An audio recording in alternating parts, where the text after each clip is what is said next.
Assalamualaikum dan salam sejahtera. Hari ini kumpulan kami akan membentangkan tajuk Pemodenan dan Pembentukan Keluarga Melayu di Bandar dan di luar bandar. Tugasan kumpulan kami adalah Penghantar dan Falsafah Sains Sosial POL 3113. Ini adalah nama ahli kumpulan saya. Yang pertama, Muhammad Syarif Aiman bin Abdul Ghani. Yang kedua, Muhammad Iskandar bin Syaufi. Yang ketiga, Nur Zulaika binti Hasni. Yang keempat, Nurul Atika binti Awisakuni, iaitu saya. Nombor 5 adalah Nur Atira binti Muhammad Elias Fauzi. Saya akan meneruskan pembentangan dengan pengenalan, iaitu Kerajaan Malaysia amat menggalakkan kaum Melayu menjalankan perniagaan untuk meningkatkan taraf hidup dan mencari rezeki di bandar. Perubahan drastik akan berlaku sekiranya jika kita membandingkan penduduk kaum Melayu yang tinggal di luar bandar dan di bandar yang menjalankan sesebuah perniagaan atau perindustrian. Hal ini kerana perniagaan yang dijalankan di bandar dan di luar bandar amatlah berbeza. Kerana kehidupan di bandar lebih moden berbanding daripada kehidupan di luar bandar. Melalui teori yang telah diguna pakai ini, dapatlah kita menghuraikan kepentingan kekeluargaan dalam kehidupan seharian dengan melihat kehidupan cara kehidupan masyarakat Melayu di bandar dan di luar bandar. Dengan adanya sebuah keluarga yang bahagia, masalah dan cabaran yang timbul dapat diselesaikan dengan mudah. Jika keluarga itu tidak bahagia, pelbagai masalah negara akan wujud kerana perkara ini sangat berkait rapat dengan kegagalan sesebuah institusi kekeluargaan. Hal ini amatlah memfokuskan pencarian rezeki di bandar dan di luar bandar amatlah penting untuk menjamin kebahagiaan sesebuah institusi kekeluargaan.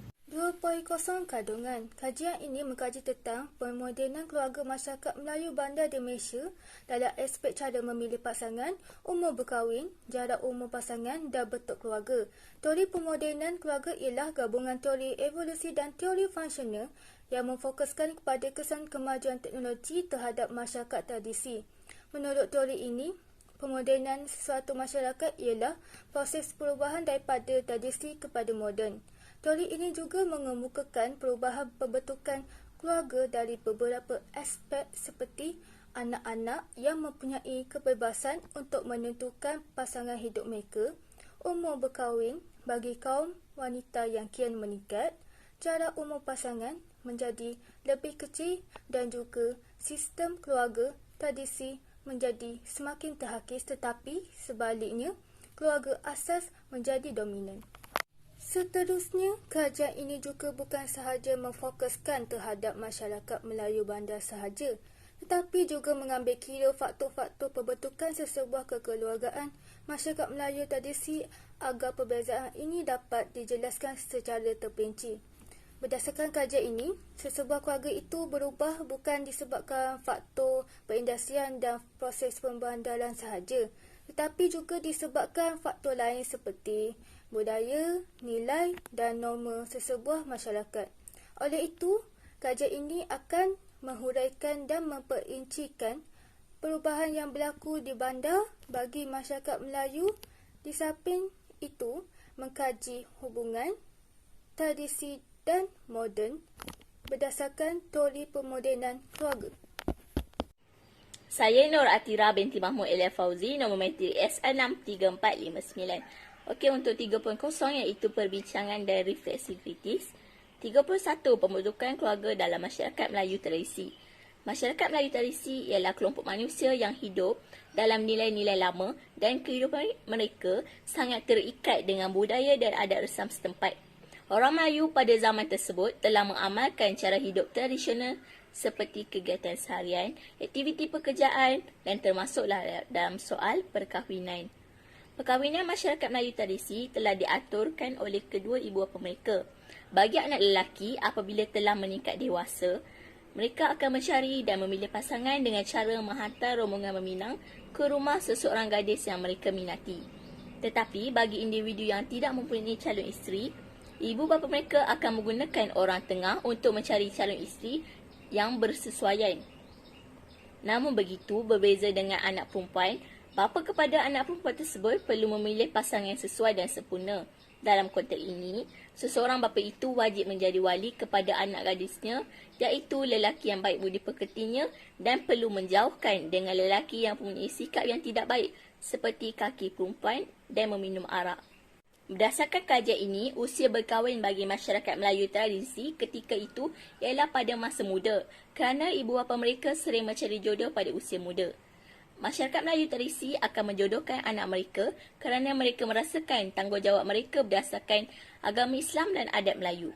Usia berkahwin masyarakat Melayu tradisi bagi anak perempuan ialah selepas akhir balik, iaitu umur yang sesuai untuk mereka melangsungkan perkahwinan ketika dalam lingkungan 15 tahun hingga 20 tahun. Tetapi bagi lelaki pula, jodoh mereka akan dicari, diatur serta dirancang setelah anak mereka telah mampu mencari nafkah.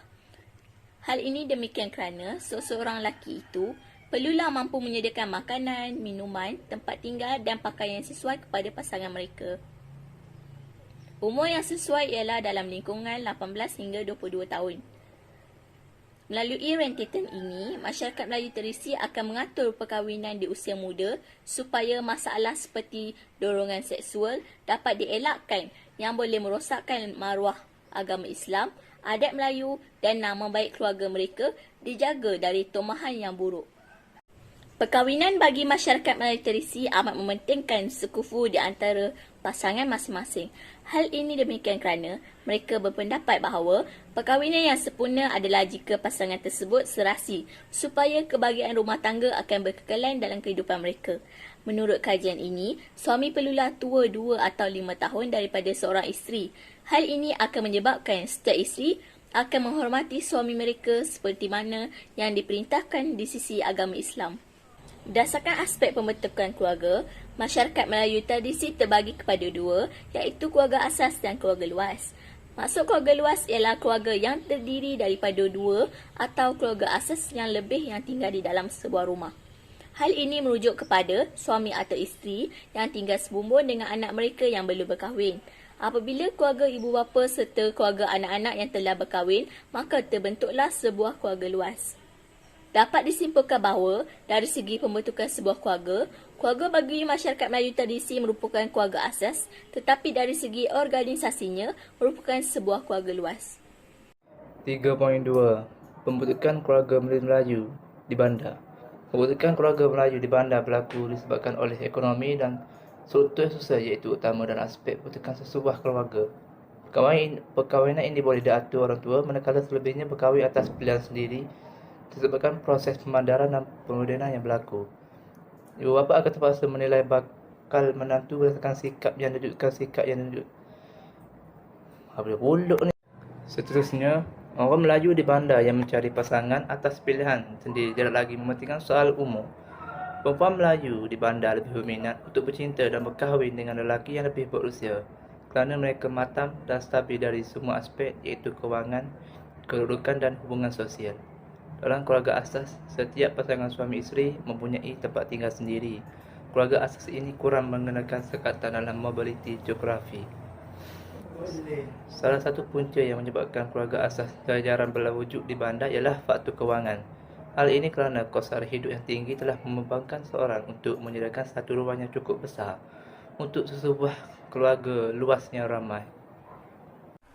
Seterusnya ialah 4.0, iaitu kesimpulan dan cadangan. Kami dapat merumuskan dalam kajian ini bahawa masyarakat Melayu tradisi dan masyarakat Melayu moden tidak dapat dipisahkan kerana mereka saling melengkapi serta memerlukan agar masyarakat Melayu menjadi sebuah keluarga yang aman dan harmoni. Selain itu, perindustrian dan pembandaran membawa perubahan yang mendadak kepada pembentukan keluarga Melayu di bandar serta memberikan peranan baharu dan pengaruh serta nilai dan norma tradisi Melayu yang diwarisi turun-temurun dapat dikekalkan dan dipertahankan oleh komuniti di bandar. Masyarakat Melayu moden telah mensignifikasikan bahawa kepribadian, kedudukan ekonomi dan keserasian antara satu sama lain lebih penting untuk mendirikan rumah tangga. berbanding dengan masyarakat Melayu tradisi yang lebih mementingkan jarak umur antara pasangan mereka. Kesimpulannya ialah masyarakat Melayu haruslah berpendidikan dan berkemahiran tinggi dalam diri mereka di bandar agar dapat mencemburui sesuatu bidang pekerjaan, kerana di bandar kos sara hidupnya agak tinggi. Antara cadangan dalam memodelkan dan membentuk keluarga Melayu di bandar adalah dengan membangunkan kawasan kediaman yang berdaya maju dan menarik. Hal ini dikatakan demikian kerana infrastruktur dan bentuk muka bumi akan mempengaruhi kependudukan setiap keluarga untuk menyesuaikan diri dengan tempat yang berbeza apabila mereka hadir di kawasan yang baru.